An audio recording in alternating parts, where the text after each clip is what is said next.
Sebelum kita mulai ini yang di luar ke dalam aja ini. Ya, bapak-bapak yang di luar termasuk ke dalam. Ar-Rahmah ma'al jamaah. Dulu saya masih ingat waktu masih belajar dengan Al-Habib Umar bin Hafid, kita duduk di belakang tuh dimarahin. Dibilang kalau ngumpul tuh rame-rame, rahmat turun ketika orang ngumpul berjamaah. Yang pisah kecipratan doang, kagak dapat ya.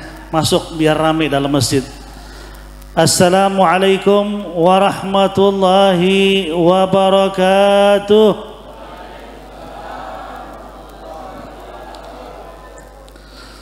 Alhamdulillah.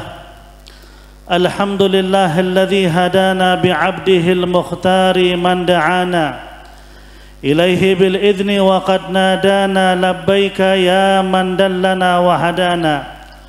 صلى عليك الله بارئك الذي بك يا مشفع خصنا وحبانا مع آلك الأطهار معدن سرك الأسماء فهم سفن النجاة حمانا وأشهد أن لا إله إلا الله وحده لا شريك له وأشهد أن سيدنا محمدا عبده ورسوله لا نبي بعده اللهم صل وسلم وبارك وكرم على سيدنا وحبيبنا وشفيعنا ومولانا محمد وعلى آله وصحبه أجمعين واجعلنا معهم وفيهم برحمتك يا أرحم الراحمين. أما بعد معاشر الحاضرين والحاضرات رحمكم الله, wabil khusus segenap para habaib, para guru-guru yang hadir, wabil khusus al-khusus guru kita bersama Al-Habib Saleh As-Saggaf, matta'anallahu bituli hayatihi wa umrih.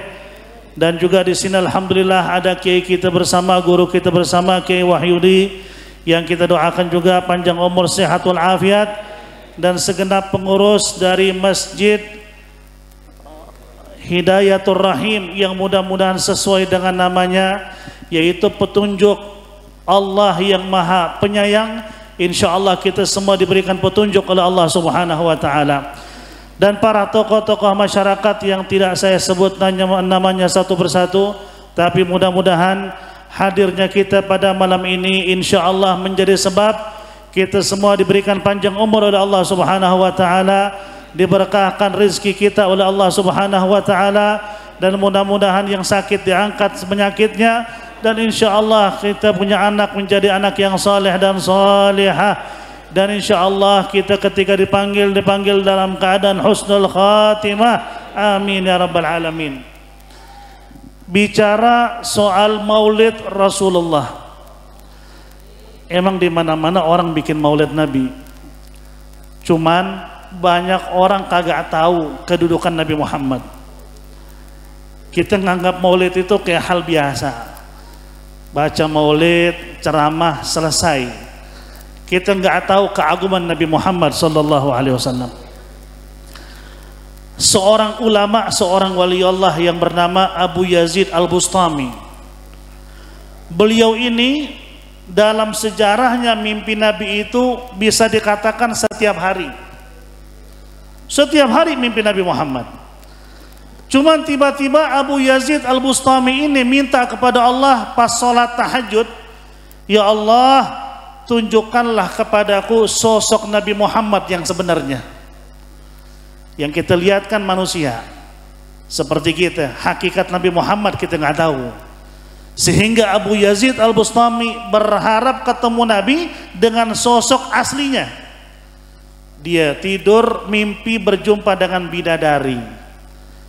Bidadari turun, Abu Yazid Al-Bustami sampai kaget, baru ngelihat bidadari, kaget dia. Karena kan bidadari ini saking indahnya, cantiknya, kalau satu rambut bidadari jatuh ke bumi, bumi tidak membutuhkan lagi matahari. Itu rambut bisa memberikan cahaya buat bumi seperti matahari. Ini bidadari bilang apa dengan Abu Yazid? Wahai Abu Yazid Al-Bustami, kamu minta kepada Allah untuk berjumpa dengan Nabi Muhammad dengan sosok aslinya. Kata Abu Yazid, iya. Apa kata ini bidadari?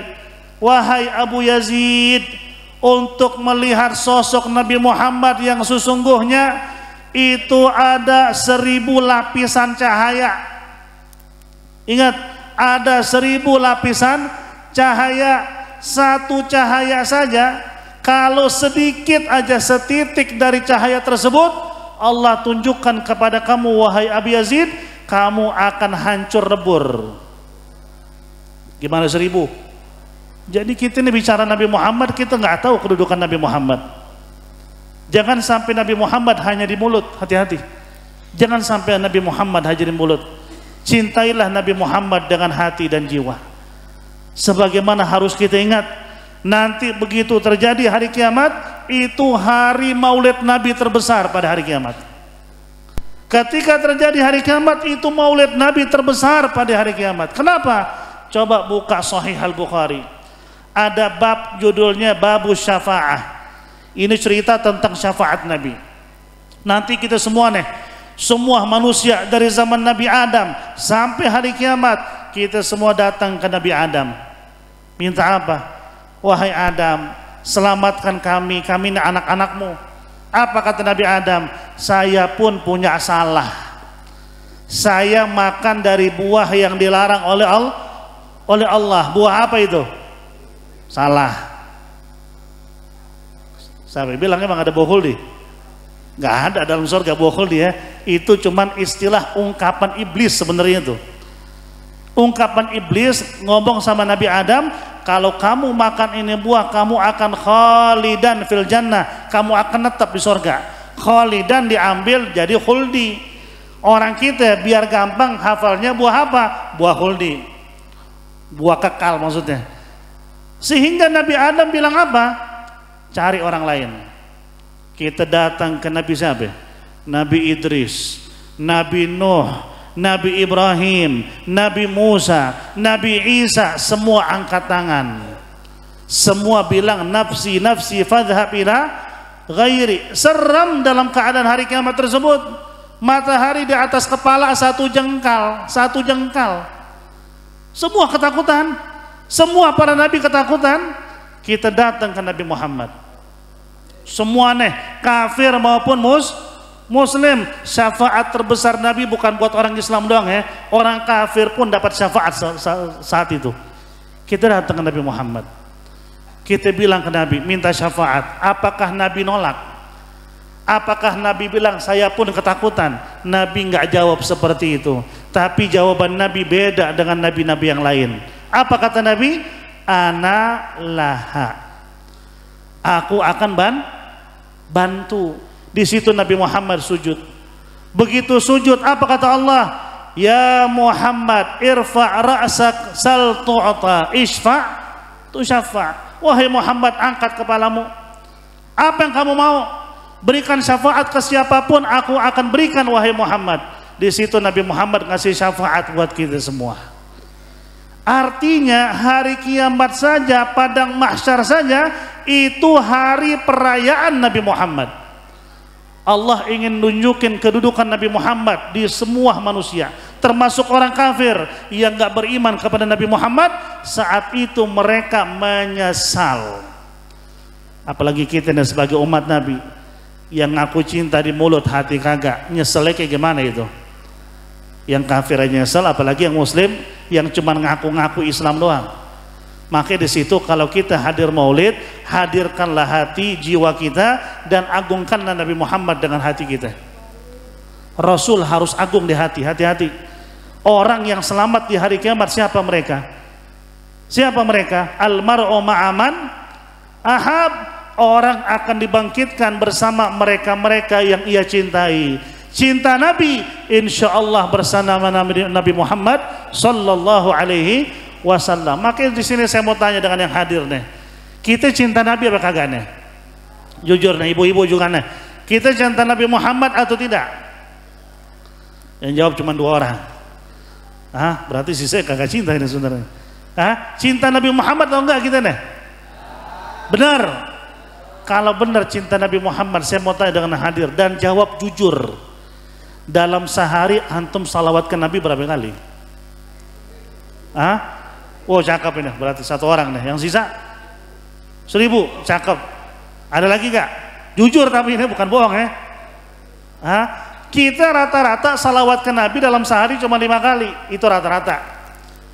dalam sholat, ya kan? Tasyahud akhir kalau nggak salawat kagak asah. Arti kalau dia nggak salawat sekali berarti dia kagak sholat. Itu yang 5 kali yang wajib, yang kita lakukan karena kecintaan ke Nabi Muhammad. Ada gak dalam sehari?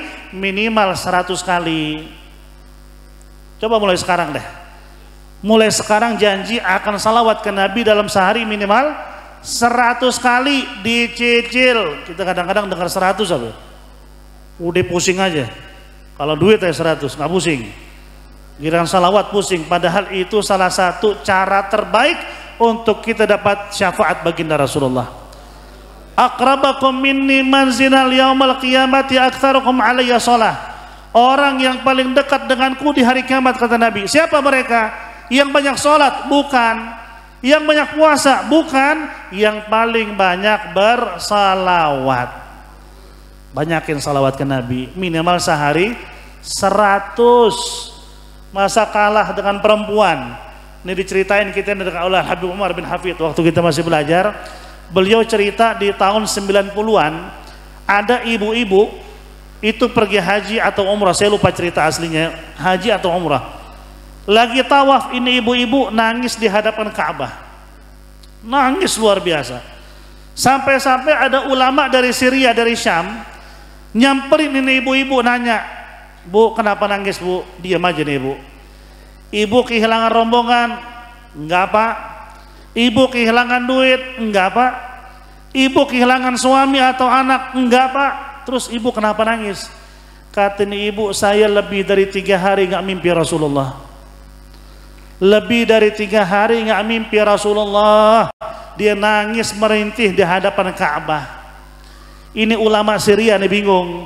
Emang ibu bisa mimpi Nabi setiap hari berapa kali? Kata beliau, setiap saat, setiap hari, setiap saya tidur pasti ketemu Nabi Muhammad. Apa amalan ibu ini? Ulama bilang apa? Saya aja ulama nggak bisa mimpi Nabi tiap hari.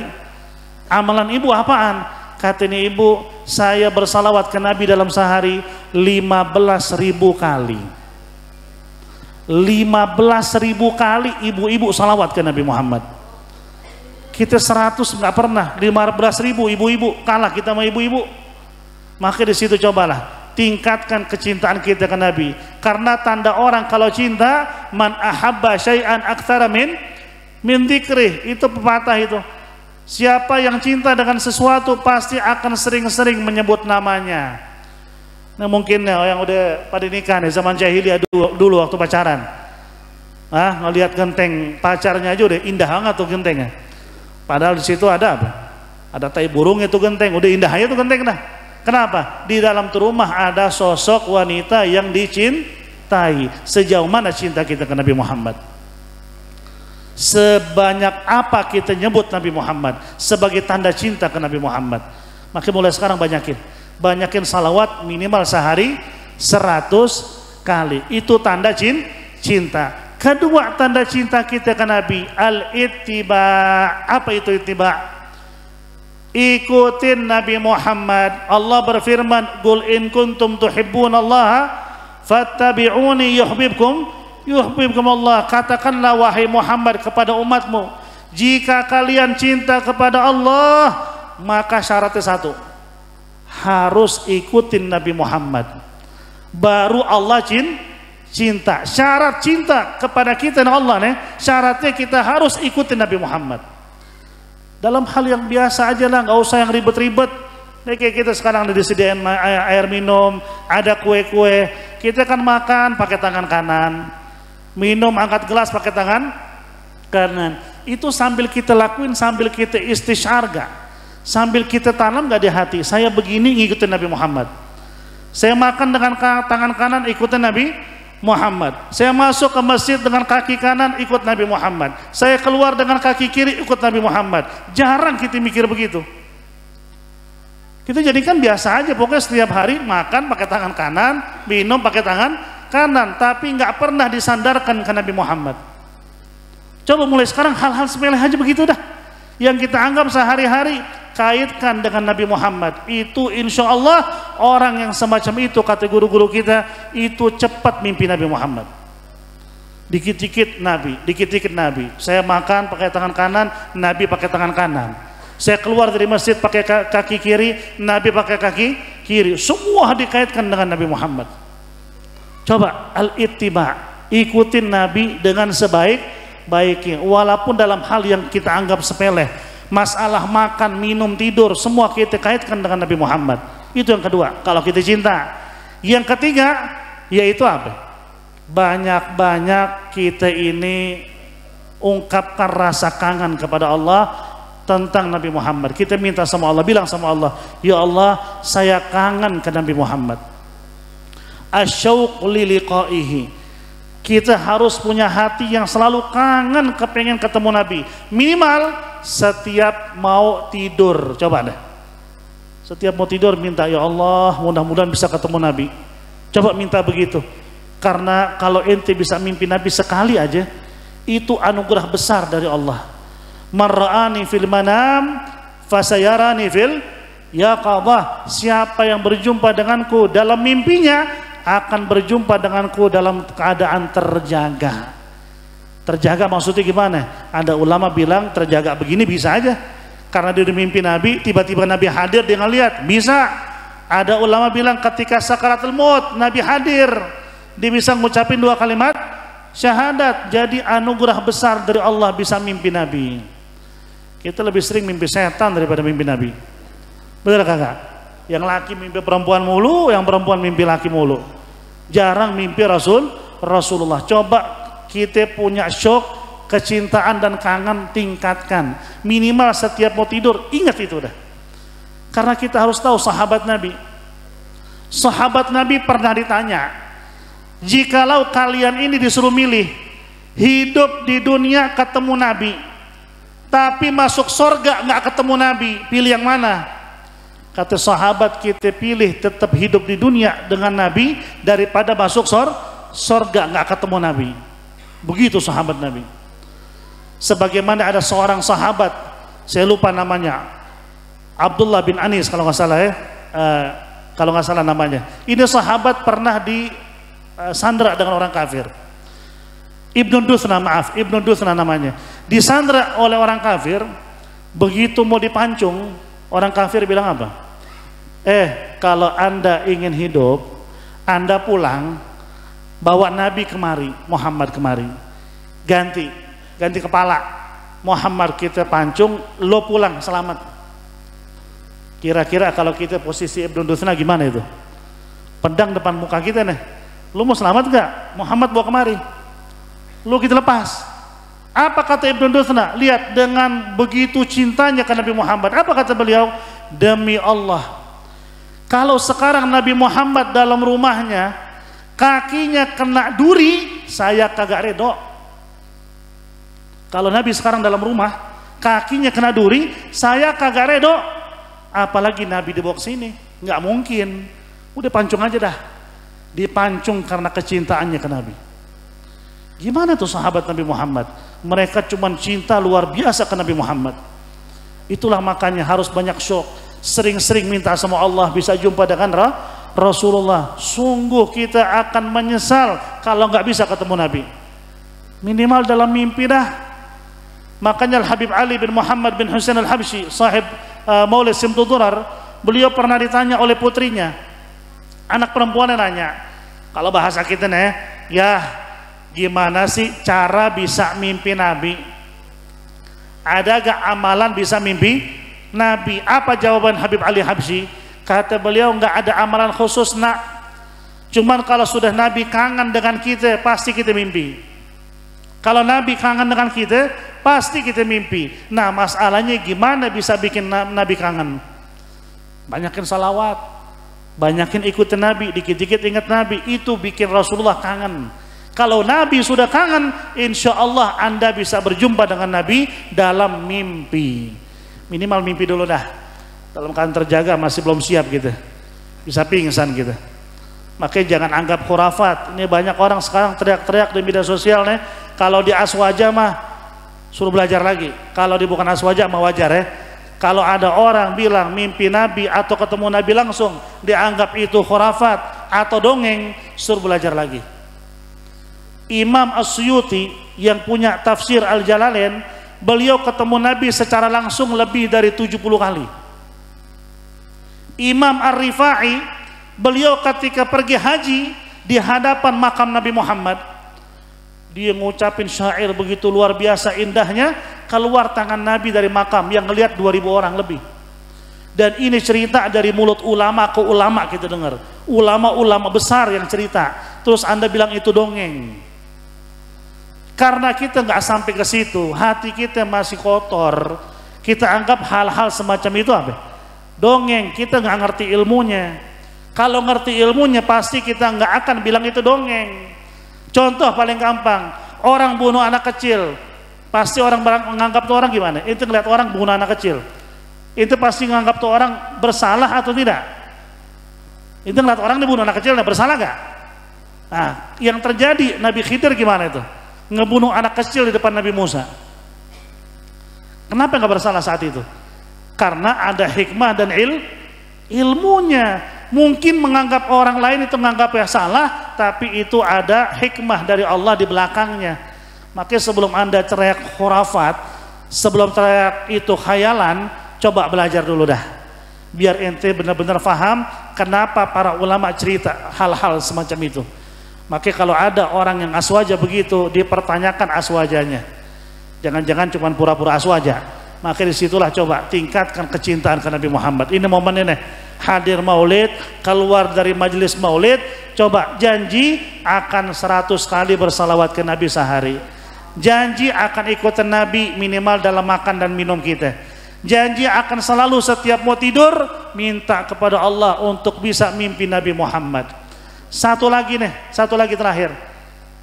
Dari berkat maulid di masjid yang baik dan mulia ini, janji dengan berkat maulid minta kepada Allah, kita punya lisan dijaga oleh Allah. Itu yang paling bahaya di akhir zaman. Hati-hati. Yang paling bahaya lisan. Emang sekarang lisan pindah ke tangan sih. Kalau dulu kan lisan emang di mulut ya. Sekarang lisan di tangan. Apa-apa ketik, apakah share, apa-apa, langsung sebar. Fitnah apapun sebar. Hati-hati. Ada pertanggungjawaban setiap huruf yang Anda sebarkan. Baca surat Yasin, a'udzubillahi minasyaitonirrajim, yauma nakhtimu ala afwahihim wa tukallimuna aydihim wa tashhadu arjuluhum bima kanu yaksibun. Di hari kiamat mulut dikunci, nggak bisa ngomong ente.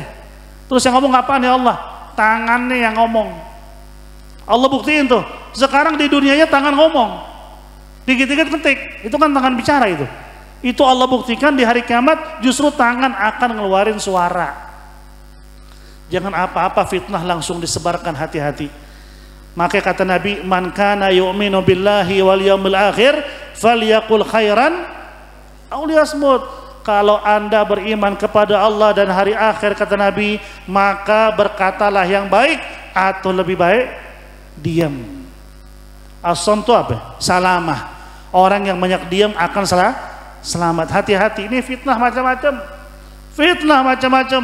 Mungkin sekarang nih fitnahnya lagi disebar di mana-mana, fitnah soal nasab habaib ini. Memang kita nggak mau bahas lagi, cuman dikit-dikit kita nemuin ustadz yang begitu sih. Gimana ini? Saya simpel. Antum percaya buat antum nggak percaya buat antum, selesai. Kalau ada orang nanya, Beb, kita ngikutin yang mana yang sebenarnya? Hakim kita siapa? Hakim kita Rasulullah. Rujukan kita Rasulullah. Apa kata Nabi Muhammad? Dalam hadis riwayat Imam Ibnu Majah dan hadis sahih. Apa kata Nabi? La tajtami ummati ala dhalalah. Umatku enggak akan berkumpul memutuskan sesuatu yang sesat. Artinya ulama ketika bilang A, insya Allah nggak sesat, janji dari Nabi. Ulama mayoritas bilang A, insya Allah benar. Wa idza ra'aitum ikhtilafan katsiran fa 'alaikum bisawadil a'zam. Jika kalian melihat perdebatan perpecahan, apa yang harus kita lakuin? Kata Nabi, fa 'alaikum bisawadil a'zam. Ikuti ulama mayoritas, selesai. Yang mana yang benar? Bisa jadi yang bukan mayoritas nggak yang benar, nggak bisa. Nabi bilang ulama nggak mungkin memutuskan sesuatu yang sesat. Yang mayoritas pasti yang Ya benar, selesai. Kalaupun ente nggak mau, tetap gua nggak percaya deh. Pokoknya Habib bukan cucu Nabi, ya terserah ente. Yang penting jangan nyebarin fitnah, bahaya. Hati-hati. Bahaya di mana? Di alam kubur. Kalau ini negara Islam udah dicambuk. Hukum Gaddaf itu, dicambuk itu sama hakim. Cuman karena bukan negara Islam, nggak ada yang dicambuk, tapi nanti dicambuknya di alam kubur. Karena ngafitnah orang. Naudzubillah min dzalik. Jaga persatuan, jaga kesatuan ulama dengan para kiai. Udah adem-adem selama ini. Ada orang masuk ingin apa? Benturkan, itu tanggung jawabnya besar loh, hati-hati. Kata Nabi SAW dalam sebuah hadisnya apa? Al fitnah naim mal'un man aiqadhaha. Fitnah itu tidur kata Nabi, dan orang terlaknat yang bangunin fitnah. Fitnah itu tidur, jangan dibangunin. Yang bangunin gimana Rasulullah? Orang terlaknat itu. Nabi yang bilang, bukan kita yang bilang. Makanya jaga salawat, jaga kecintaan ke Nabi, ikuti Nabi dalam hal-hal yang mungkin kita anggap sepele. Minta mimpi Nabi setiap mau tidur, dan jaga lisan. Insya Allah kita selamat dunia dan akhirat. Saya nggak mau panjang lebar, masih ada penceramah lagi. Mudah-mudahan sedikit banyak bermanfaat. Mudah-mudahan insya Allah Allah tambah kecintaan kita ke Nabi Muhammad, dan dijaga persatuan kita antara umat Islam, wabil khusus ahlus sunnah wal jamaah. Insyaallah kita semua berada di jalan yang lurus, yaitu siratal ladzina an'amta alaihim ghairil maghdubi alaihim waladdallin. Amin amin amin ya rabbal alamin. Saya mohon maaf kalau ada kata-kata yang kurang baik, kurang berkenan. Wabillahi taufiqul hidayah. Wassalamualaikum warahmatullahi wabarakatuh.